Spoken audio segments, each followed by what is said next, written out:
you haven't trained for that. You haven't worked up to that. It's not going to be maintainable. It's not going to be something that you're going to enjoy. It's going to be miserable. You're worried about this image of like what healthy looks like instead of focusing on. Welcome back to the Case by Case Training Podcast. My name is Ben Case, and this is episode 11 of the podcast. And in today's episode, we're going to talk about a couple things. First, we're going to look at some of the results that I've been getting through implementing the strategies and the things that I am teaching you in this podcast to show you a live example of how it can work for you if you do implement these things, and how weight loss ultimately, it is something that you can learn how to do and take control of, and know the results that you're going to get, really.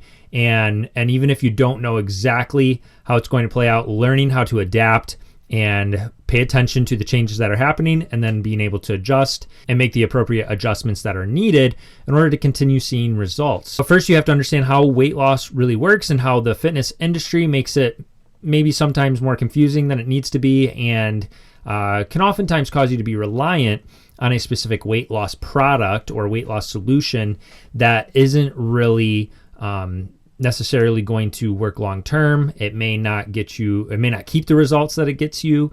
It also may not work for every season of life or stage of life, depending on what changes happen in your life. And so recognizing those things and recognizing how different tools can be helpful and different solutions can be helpful, but ultimately knowing how to use those tools in order to help you. And so we did talk about that in depth in the last episode, episode 10. I used a visual illustration to help get that point across and help you understand it in really a simple way, but pretty in depth in explaining how it all works. And so go back and watch that episode if you have not yet. But yes, we're going to talk about how things are going with my results and the results I've gotten. I do want to just kind of share some real life challenges that even I face when trying to lose weight and going through these things, to hopefully be an encouragement to you. And I want to show some examples to you of, just what you can expect as you go through this, and that it is something that even when you know how it works, it still takes patience, and it does help you though if you know that, hey, this is how it's supposed to go. This is what it's supposed to look like, and this is how it works, and that you're doing it correctly, even when it can be difficult sometimes. And so we all need that encouragement. And so I want to give that to you as well today as we look through the example of what I'm doing right now. And then additionally, we're going to talk a little bit, not too in depth today, but just kind of an overview of the topic of health and what exactly healthy means, what that looks like. Is it objective? Is there something that is specifically healthy or not healthy? And is there a specific definition of what health is and what it looks like?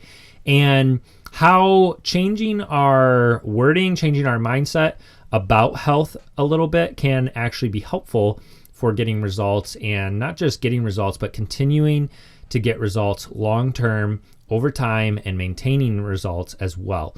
And sometimes we don't realize how much the way we think about something really does impact the results that we are able to get, or maybe limit ourselves from getting at times as well. So we will start off by just kind of looking at where I'm at with things. I am down to 190 pounds now. I started at 199.6 back in February, in the middle of February. I believe the first weigh-in was February 15th. And originally, if you were following along, I was losing weight a little too fast, and so I did up my calories slightly, because the first few weeks, I didn't change it right away. I always like to just see what happens over time, because, again, something that's important to remember is it's an average. So this is really important, because it can be discouraging if you're thinking, hey, I'm supposed to lose 2 pounds a week, and I only lost 1 pound this week, or maybe I didn't even lose any weight one week.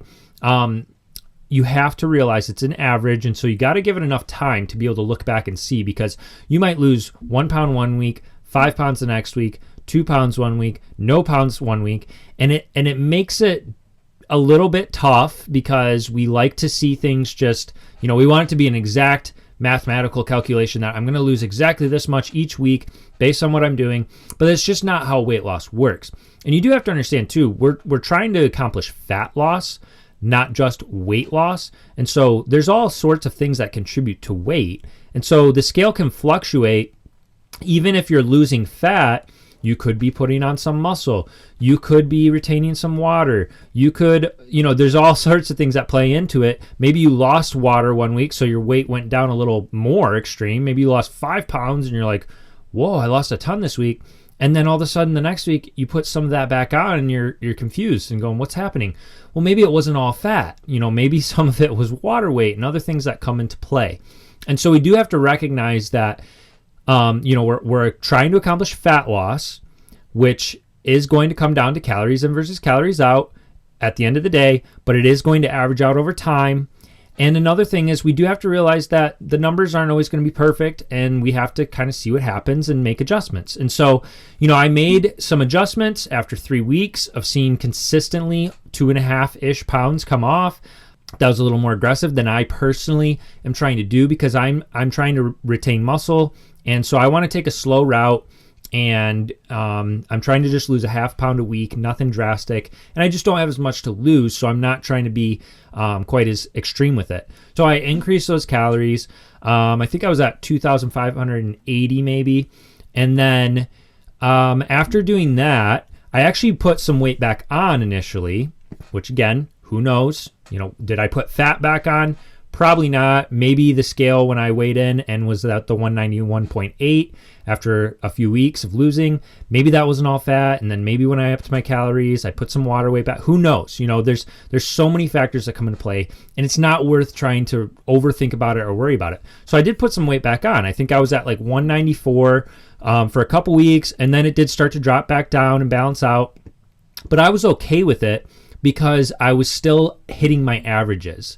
And this is something that I want you to really, really pay attention to that will help you, is think about the average. Add up your weight over the weeks that you've lost and look at the average. Just because you lost a little bit more one week and didn't lose as much the next week, don't get discouraged.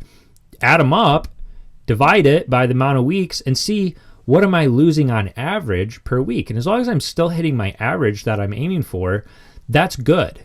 And we shouldn't be frustrated or complain about that, because that's a victory. You should be celebrating. You're doing exactly what you want to do. You're accomplishing your goal. You're hitting the weight that you want to. You're losing the amount you want to each week.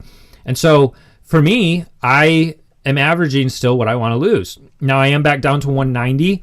So I've lost a total of 9 pounds over the course of this time. And that's still hitting the averages that I want to ultimately hit. And so I'm happy with that. And it's taught me, okay, so right now, this stage of life, and again, every stage of life is going to be different. I've done times where I've done cuts, and my calorie goal to lose the same amount of weight that I'm trying to lose now is different than it is now. Because guess what? Things change. Your metabolism changes. Your exercise level changes. If you're taking less steps in a day than you used to take because your job changed, it's going to be different. And so learning how to do this, that's why I'm trying to teach you these tools, because it's not always going to be the same, and the same program's not always going to work the same. And knowing how to adapt and make those changes, you need to look at it like it's different every single time that you go about this process. It's going to be slightly different. And if you know how to do it, it won't really matter. So for me, I know right now, this stage of life, if I'm exercising this many days a week, these are my calories now. It's the 2580.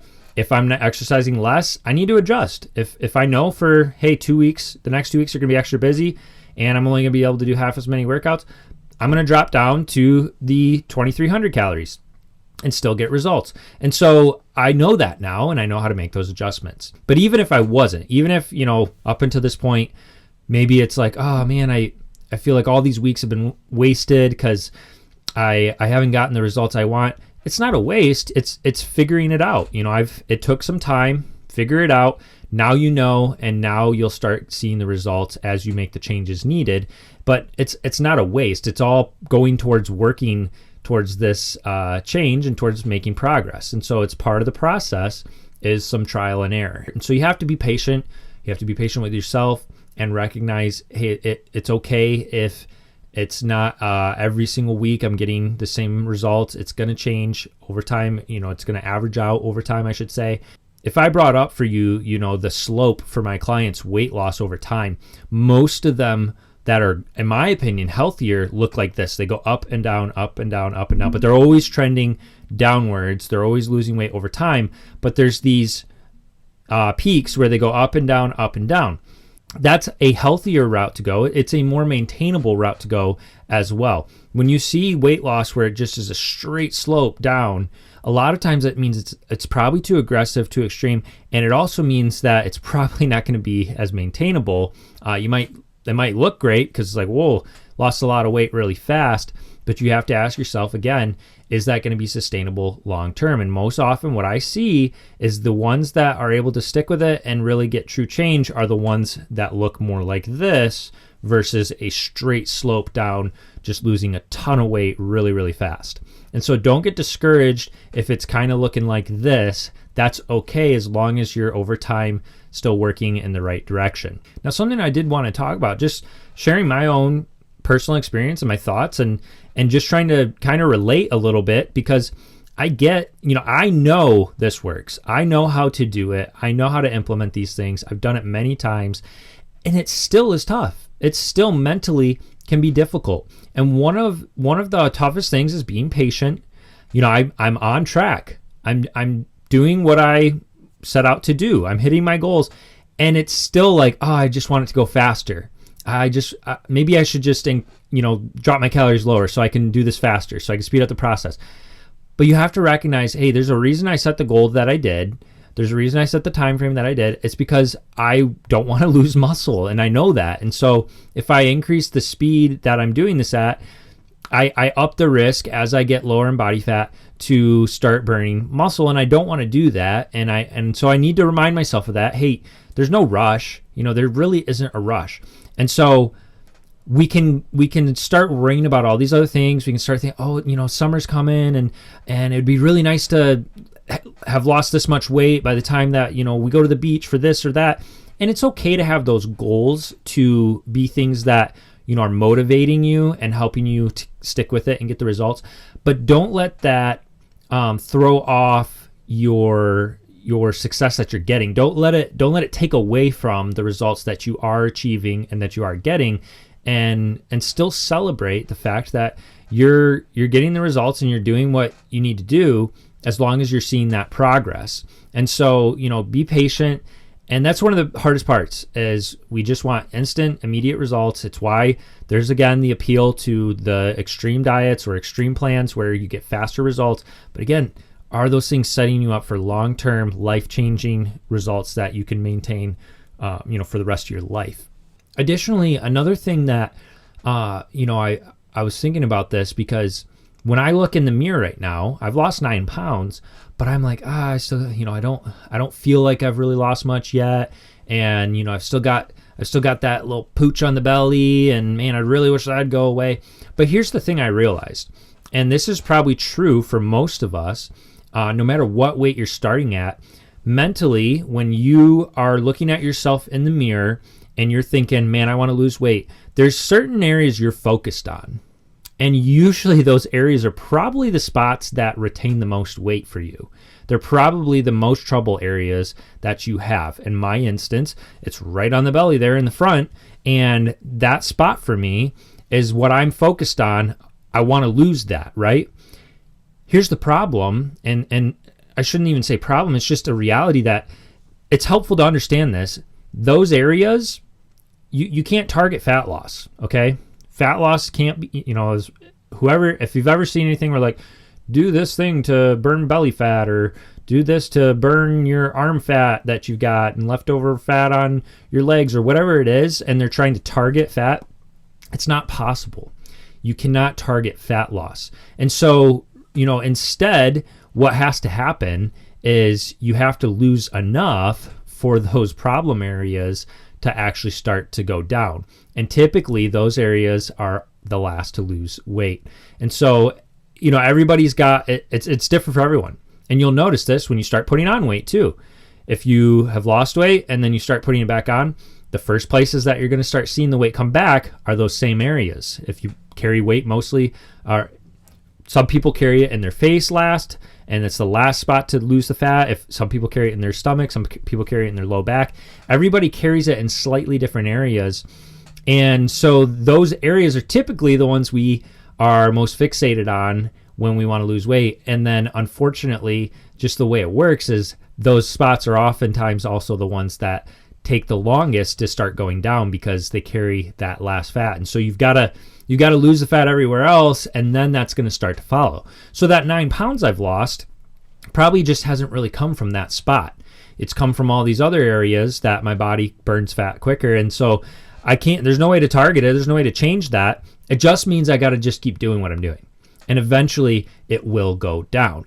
And so just remind yourself, don't get focused on one area. Ultimately recognize that, hey, the important thing is I'm going in the right direction, and eventually this is going to follow. And it just means if it's not gone yet, and I still don't like the way it looks or whatever, it just means that you're not there yet. You got to lose more. And so just remind yourself of that. It's something I was just thinking about today. Don't get discouraged by that, because I could see so easily how it could happen, because it happens for me.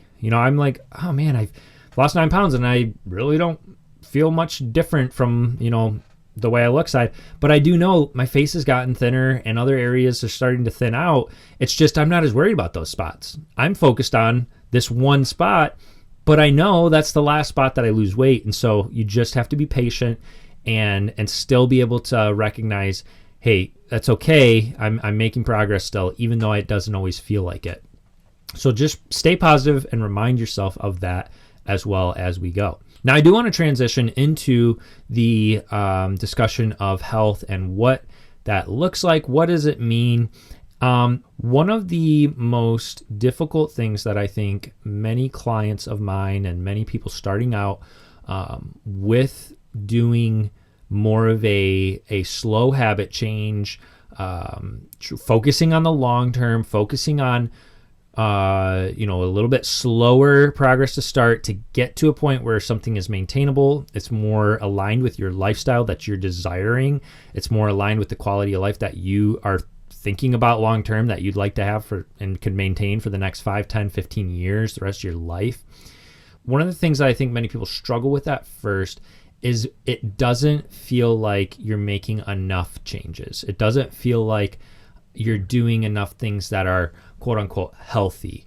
I got to cut out bad stuff and I got to add in healthy stuff is how we often think. And that's where a lot of these aggressive, diets and plans and different workout programs and stuff, they go so extreme right off the bat because they're thinking what's like optimal healthy.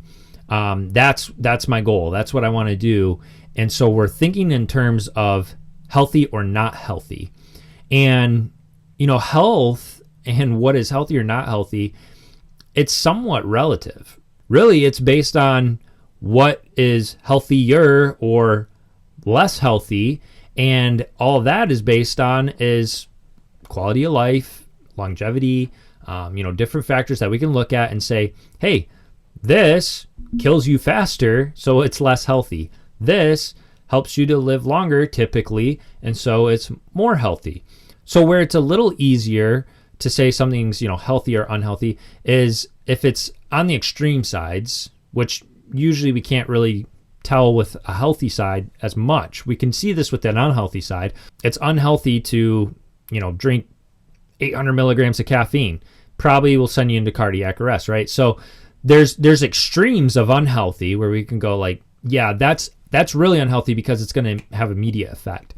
And then there's you get into less extremes where the effects maybe aren't as immediate, maybe they're not guaranteed, but it's statistically, there's a higher chance of getting this disease or this happening if you do this for an extended amount of time. But it gets tough because it's, how much, how often, if you do it this often, or if you eat this food, every day, is that going to be something where it puts it in the category of that's extremely unhealthy and it's going to have very bad effects? Supersize me, right? You think of something like that where it's like, okay, you could see how we could look at that and objectively go, that's unhealthy because it's having pretty drastic effects pretty quickly. And so it gets tougher though as you go down. You start getting into things where it's like it could have a negative effect depending on how much and how often and all these different things. But it's hard to just say certain things are, oh, that's automatically unhealthy or automatically is healthy even. And really, it's just unhelpful oftentimes for people to try to think what healthy is. But really, there's no objective standard of like, this is the marker for what healthy is. And yes, we can have like the most ideal blood work and the most ideal, level of physical activity and how often you're active and your ideal body weight and body fat and all these different things. But even from that, there's no guarantee that that's going to produce any more longevity or quality of life than someone else. It probably will. There's a higher chance, certainly if you go the other extreme, somebody who's doing, very far the opposite and is obese and, doing all these other things, smoking and drinking and all these things, especially if it's in excess, yes, they're probably going to have a lower quality of life and also not live as long.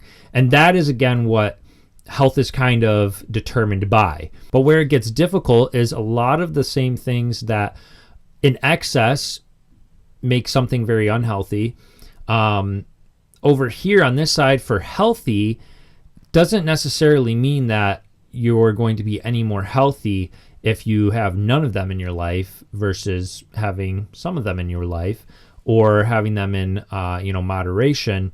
And this kind of all goes into another discussion that oftentimes people think in terms of good or bad for food. Is this food good? Is this food bad? Is this exercise good? Is this exercise bad? Will this exercise cause weight loss? Will it, or will it not cause weight loss? Well, it depends. A lot of these things depend.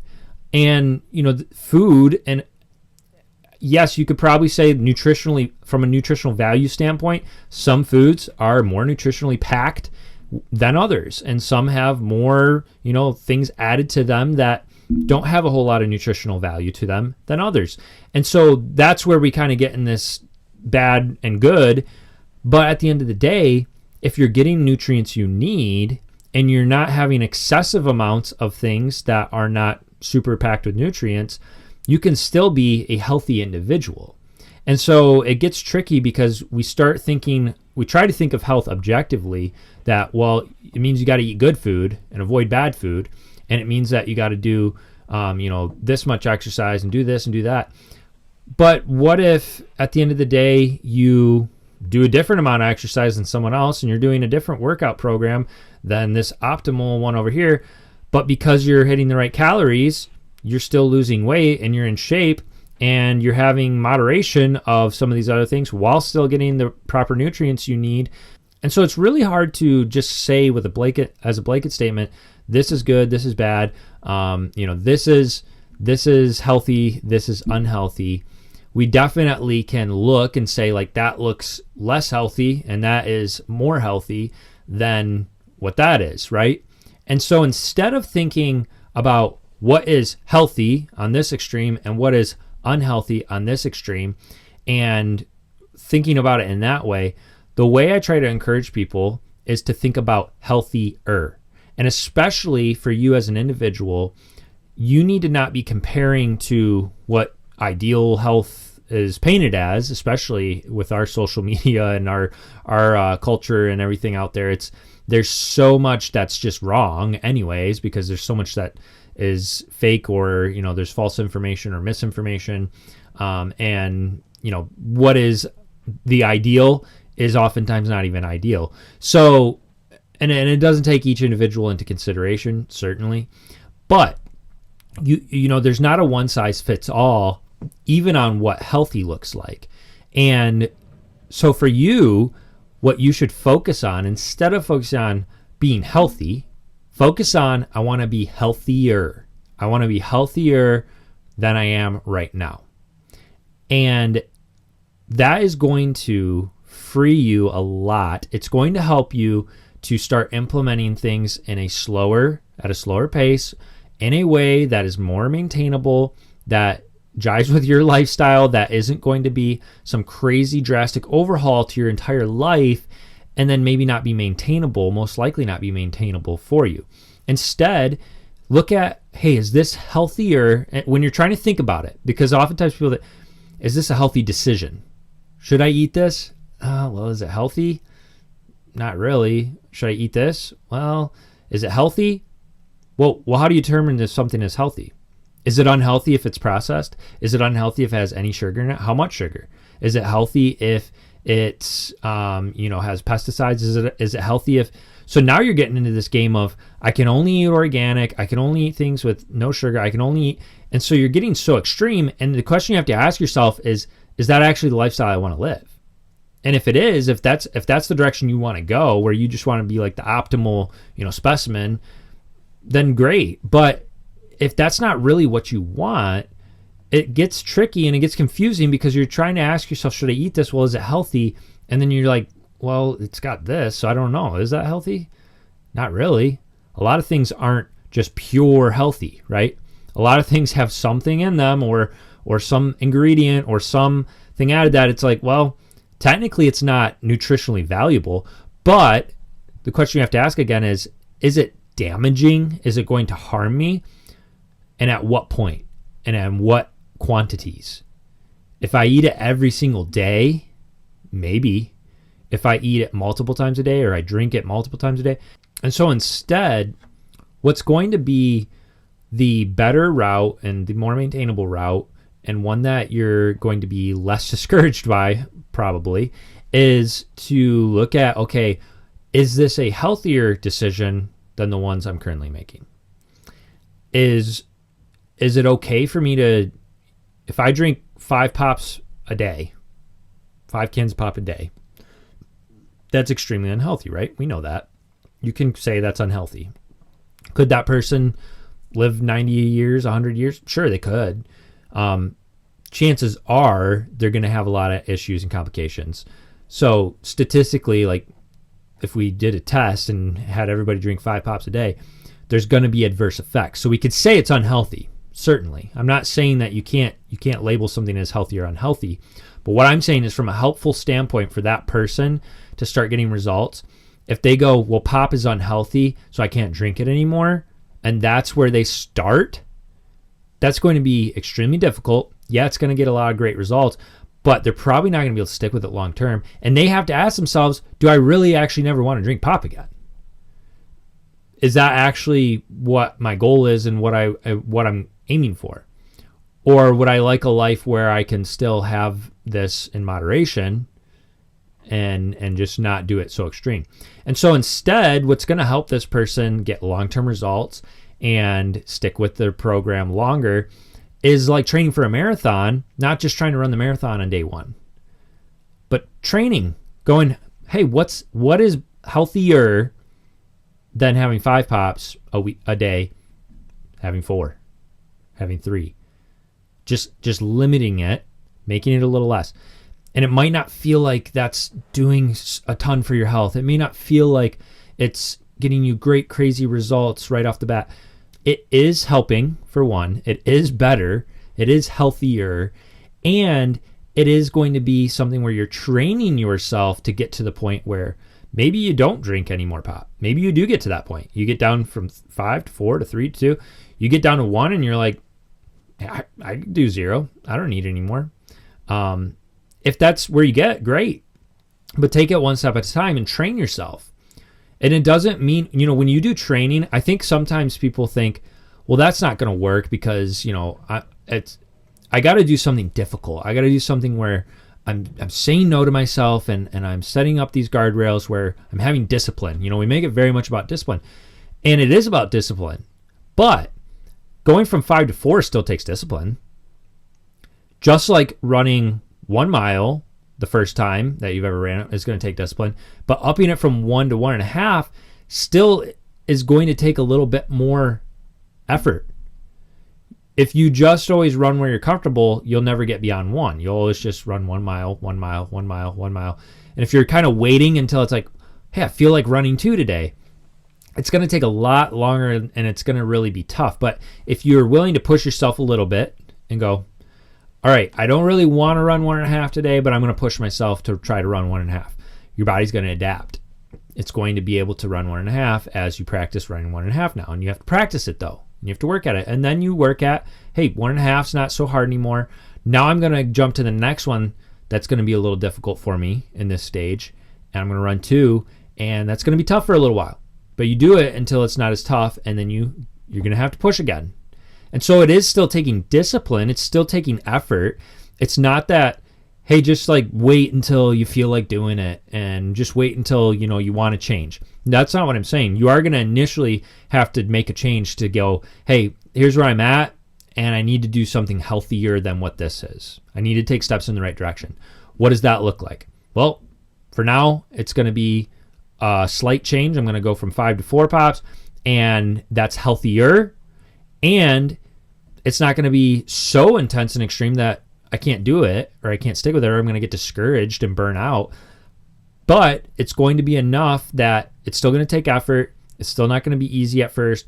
Once I get used to it, it's like, hey, I can handle this. Then you push to the next level. You go, okay, I'm going to do 3 now. I'm going to go down to 3, and that's going to be tough for a little bit.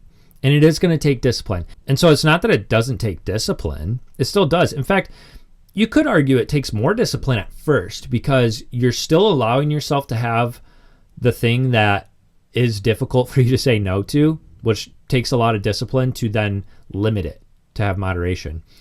And some people are like, I just can't do that. I got to go all or nothing. Well, if you can go all or nothing, you can have in moderation, I would argue. It's just that you have to make the decision. You have to have a plan or a structure. The reason you're able to do the, hey, I can't have anything is because it's simple. It's laid out for you. It's planned out. Somebody told you in a program, you can't have this anymore. It's like, well, that's what the plan says. I can't have it then. If somebody says, hey, you can still have this, just try to have it in moderation and try not to have too much, and they don't give you guidelines, then sure, yeah, you're gonna fail because you're gonna have a little bit and you're gonna want a little bit more, and there's no limit. But if there's guidelines, just like there's guidelines for saying you can't have any, there's guidelines that say you can only have 4 a day, guess what? You'll stick to the 4 a day because it's planned. It's something where it's structured and this is all I'm allowed to have. And so the problem isn't that you can't have discipline if you still have a little bit of something. It's that usually we don't set guidelines for how much we can have when we do it that way.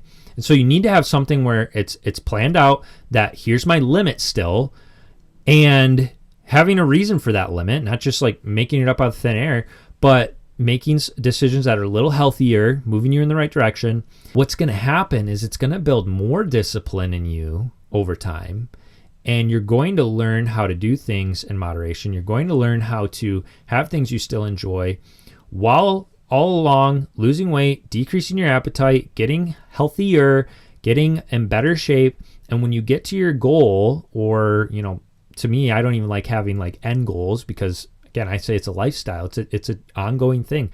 When you get to that point, though, where you're at maybe your weight goal, you just keep doing what you're doing, and now you've learned how to eat things you enjoy and have discipline and have moderation and set up guidelines for yourselves.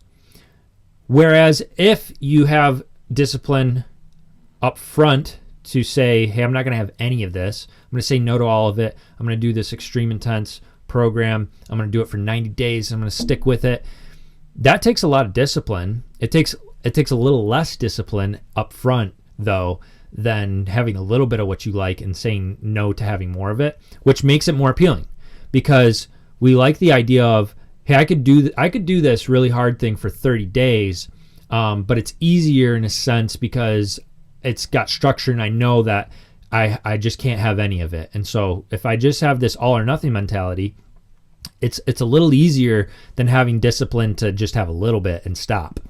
And so that's more appealing to us up front because it takes a little less discipline. But my argument would be that it actually takes over time more discipline though, because it may take less discipline up front, but you're not training yourself to have discipline in having any of what you're wanting to have in your life still, or training yourself to live the lifestyle that you actually want to live while getting results. And so at the end of that program, if you're not willing to do that for more than 30 days or 90 days, it's not a lifestyle change. It's just, hey, I'm doing this to lose weight over the next whatever period. when you go back to adding those foods in, you didn't build discipline because you took the easier route, the one that doesn't take as much discipline to start, and you didn't build discipline, and now you're going to fall right back into the same pattern.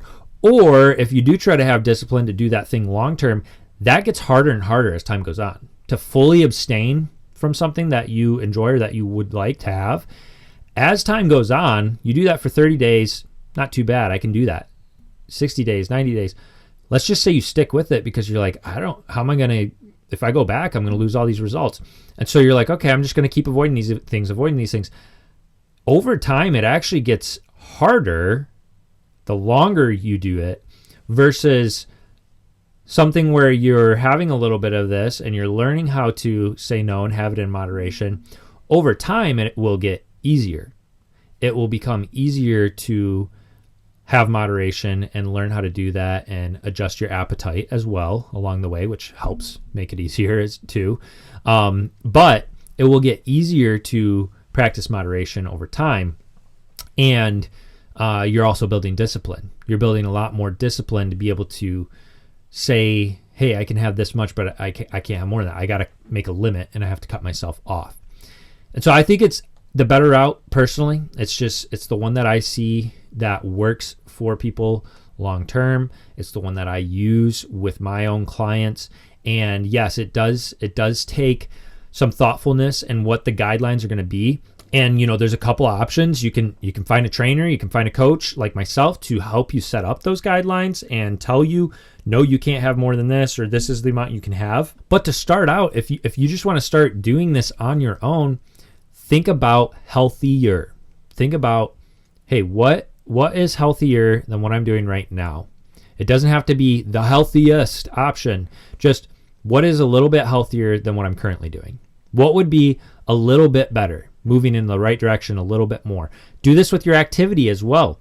It's the same idea. If you jump on some extreme intense workout program because you want to be in shape, and so I'm going to do the program that this in shape person is doing, you haven't trained for that. You haven't worked up to that. It's not going to be maintainable. It's not going to be something that you're going to enjoy. It's going to be miserable.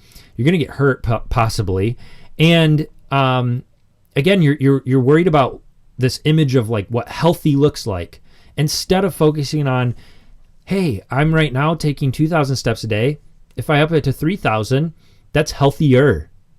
Is it way less than what this person who's been working out for 10 years is doing?